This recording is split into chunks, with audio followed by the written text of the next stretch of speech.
राधे राधे मेरी YouTube family. तो चलिए आज मैं आपके लिए लेकर आई हूँ आपका और मेरे परिवार का फेवरेट गाजर और मूली का इंस्टेंट अचार। ये अचार बहुत ही कम समय में बहुत ही कम मसालों से बनके तैयार हो जाएगा और इसको आप लंबे समय के लिए स्टोर भी कर सकोगे। तो देखिए ये देखने में लगने वाला लजीज अजीज अचार मतलब बहुत ही टेस्टी बनके तैयार होता है। इसको बनाने में आपको ज़्यादा मेहनत नहीं करनी पड़ेगी। कोई घर का काम करते करते भी आप इस अचार को बना लोगे, है कि नहीं। वैसे भी आप सभी के बहुत सारे कमेंट्स आ ही रहे थे कि गाजर का अचार की रेसिपी हमारे साथ शेयर कीजिए, तो मैंने सोचा गाजर और मूली दोनों का अचार डाल देती हूँ। जो प्रोसेस होता है, चाहे तो आप मतलब गाजर का अचार बनाना चाहते हैं तो इसी प्रोसेस से बना सकते हैं। अगर मूली का अचार बनाना चाहते हैं तो इसी प्रोसेस से बना सकते हैं। साथ में गाजर मूली को मिक्स करके ये अचार मैंने बना ही दिया है। तो प्रोसेस तीनों अचार का बनाने का सेम ही होता है। तो चलिए यहाँ पर मैंने गाजर और मूली ले ली है। तो यहाँ पर 300 ग्राम की जितनी मैंने गाजर ली है, 200 ग्राम की जितनी मैंने यहाँ पर एक मूली ली है और 2 ले ली है नींबू। ये देखने में हरे लग रहे हैं लेकिन ये बहुत ही ज़्यादा जूसी नींबू है। इनको मैंने धो लिया है और धो के मैंने मतलब काफ़ी देर से इनको छोड़ा हुआ था, तो इनके ऊपर बिल्कुल भी मॉइस्चर नहीं है। अचार बनाने से पहले सबसे पहले आपको ध्यान ये रखना है कि जिस चीज़ का आप अचार बना रहे हो, यानी कि जिस सब्जी का आप अचार बना रहे हो, उसको धोने के बाद उसको मॉइस्चर फ्री कर ले। अगर आपके पास टाइम नहीं है तो कोई भी सूती कॉटन का कपड़ा वगैरह ले और इसको रगड़ रगड़ के अच्छे से सुखा ले। कहने का मतलब ये मॉइस्चर बिल्कुल भी नहीं होना चाहिए, नहीं तो अचार ख़राब होने के चांस 100% बने रहते हैं। उसके बाद अगर आपको ऐसा लग रहा है कि गाजर छीलने के लायक है तो छील ले, नहीं तो आप ऐसे भी कट कर ले। उसके बाद ये जो मूली है, मूली को भी हम छील लेते हैं। यहाँ पर मैंने ये तीखे वाली मूली ली है। मतलब मार्केट में 2 तरीके की मूली आती है ना, एक मीठी मीठी लगती है, वो चरचरी सी लगती है। तो अचार में हम चरचरी सी मूली का ही इस्तेमाल करेंगे। इसको भी छील लिया है। अब ये जो गाजर है, इसकी हेड और टेल वाला जो हिस्सा होता है इसको कट करके साइड में निकाल देना है, क्योंकि ये रफ हिस्सा होता है और अचार में जाने के बाद इससे कड़वाहट भी बन सकता है। तो गाजर मूली दोनों को ही मैंने यहाँ पर छील के कर लिया है तैयार। इसको कर देते हैं दूसरे बर्तन में और इसकी कटिंग करना शुरू कर देते हैं। अब ये जो मूली है इसमें से हम 5-6 टुकड़े बना लेंगे और फिर एक टुकड़ा उठा के इसको बीच में से कट करके इसके कुछ इस तरीके से स्लाइस कट करेंगे। मुझे अचार में इस तरीके के स्लाइस पहले से ही पता नहीं क्यों बहुत ज़्यादा पसंद है। जब भी मैं अचार बनाती हूँ ना मूली गाजर का खासकर, तो मैं इसी तरीके के स्लाइस काटना ज़्यादा पसंद करती हूँ। ये देखने में भी अच्छे लगते हैं और खाने में भी अच्छे लगते हैं, डब्बे में डाले हुए भी अच्छे लगते हैं।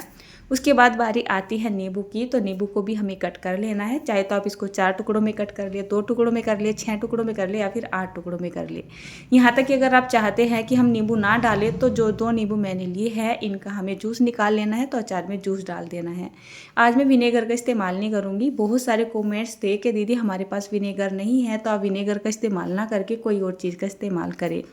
अचार में विनेगर हो या नींबू हो डाला जाता है खटास के लिए, और खटास विनेगर से भी मिलेगा, नींबू से मिलेगा। अगर आपके पास नींबू है तो आप नींबू का रस भी डाल सकते हैं। उसके बाद ये जो गाजर थी, गाजर को भी मैंने सेम ही तरीके से कट कर लिया है। मतलब गाजर और जो मूली है दोनों को एक ही तरीके से कट करना है। इससे अचार अच्छा लगता है। कोई गेस्ट वगैरह भी आ जाए और उसको सर्व करना पड़ जाए तो देखने में अच्छा लगता है और ऐसा लगता है कि जैसे मार्केट का हो। कितनी बार तो मैं जब अचार को किसी भी गेस्ट के सामने सर्व कर देती हूँ तो उनको ऐसा लगता है ये अचार मार्केट का है, न कि मेरे घर का है। तो चलिए यहाँ पर मैंने रख दिया है पैन और पैन में डाल देते हैं करीब 50 ग्राम के जितना सरसों का तेल। थोड़ा सा तेल बचा लेती हूँ, मुझे थोड़ा ऐसा लग रहा था कि ज़्यादा सा हो जाएगा। तेल को गर्म होने के लिए साइड में छोड़ देंगे, मतलब इसको अच्छा धुआंधार होने तक हमें गर्म करना है। कुछ मसाले आपको दिखाती हूँ। ये मसाले मैंने धूप में सुखाए हुए हैं। अगर आपने धूप में मसालों को नहीं सुखाया है तो आप इनको गैस को ऑन करके गैस का फ्लेम मीडियम और लो के बीच में रखते हुए सुखा लें। चलिए थोड़ी सी क्वांटिटी बताती हूँ। जैसे मैंने यहाँ पर ली है 2 टेबल स्पून के जितना जो है साबुत धनिया, साथ में मैंने 1 टेबल स्पून के जितना ले ली है यहाँ पर सौंफ। उसके बाद 1 छोटा चम्मच या फिर 3/4 चम्मच के जितना हमें मेथी ले लेनी है। मेथी का इस्तेमाल ज़्यादा नहीं करेंगे, ज़्यादा हो गया तो अचार में कड़वाहटपन भी बन सकता है। और आधा टेबल स्पून के जितना राई, 1 छोटा चम्मच के जितना अजवाइन, ठीक है ना। बस यही मसाले जाएंगे। अब हमें यहाँ पर ले लेना है एक मिक्सी का जार, और मिक्सी का जार भी पहले ही अच्छे से धो धा के साफ़ कर ले और सुखा ले, उसके बाद ही इसमें मसालों को डालें। अब हमें क्या करना है, इसको थोड़ा सा दरदरा सा कूट के तैयार कर लेना है। बहुत ज़्यादा बारीक नहीं बनाएंगे इसको, बहुत हल्का सा दरदरा रखेंगे। दरदरा जो मसाला होता है अचार में जाने के बाद दिखाई भी देता है और उसका टेस्ट भी आता है, देखने में अच्छा लगता है और टेस्ट में भी मतलब काफ़ी अच्छा लगता है जब वो दांतों के नीचे आता है। चलिए मसाला मैंने कूट पीस के कर लिया है तैयार। और यहाँ पर देखिए सरसों का तेल गर्म हो चुका है। अगर आप इसके ऊपर इस तरीके से हाथ को थोड़ा सा ऊपर टच करके देखोगे, तेल में नहीं मतलब ऊपर, तो आपको हीट महसूस देगी। तो तैयार है हमारा तेल, और हमारी जो गाजर मूली और नींबू वगैरह था ये भी तैयार हो चुका है। तो गैस को कर देते हैं ऑफ। गाजर मूली और जो हमारा नींबू था, तीनों ही चीज़ों को यहाँ पे डाल देंगे। अच्छा, नॉर्मली जब हम अचार बनाते हैं, मैं तो वैसे बहुत ही कम करती हूँ, अधिकतर मैंने देखा ही है, अचार बनाने के बाद 3 से 4 दिन की धूप लगाने के लिए सभी बोलते हैं और लगाते भी हैं बहुत सारे। तो हमने यहाँ पर गरम तेल का इस्तेमाल किया है, मतलब बहुत ज़्यादा गरम तेल नहीं है, हल्का सा गरम तेल का इस्तेमाल किया है। ये वही काम करेगा जो धूप काम करती है। धूप में अचार को 3 से 4 दिन के लिए रखना पड़ता है, और तेल डालने से, मतलब थोड़ा सा गरम तेल डालने से अचार को धूप में नहीं रखना पड़ता है। जो काम धूप करेगी वही तेल भी करेगा। उसके बाद यहाँ पर मैं थोड़े थोड़े से अचार के खड़े मसाले डाल रही हूँ, जैसे कि कलौंजी है, हमारी पीले वाली सरसों है, थोड़ी सी अजवाइन है, और ये 4 से 5 चम्मच के जितना जो हमने मसाला कूट पीस के तैयार किया था वो यहाँ पर डाल देते हैं। थोड़े से अचार के खड़े मसाले मैंने इस वजह से डाले हैं, अचार में देखने में बहुत अच्छे लगते हैं।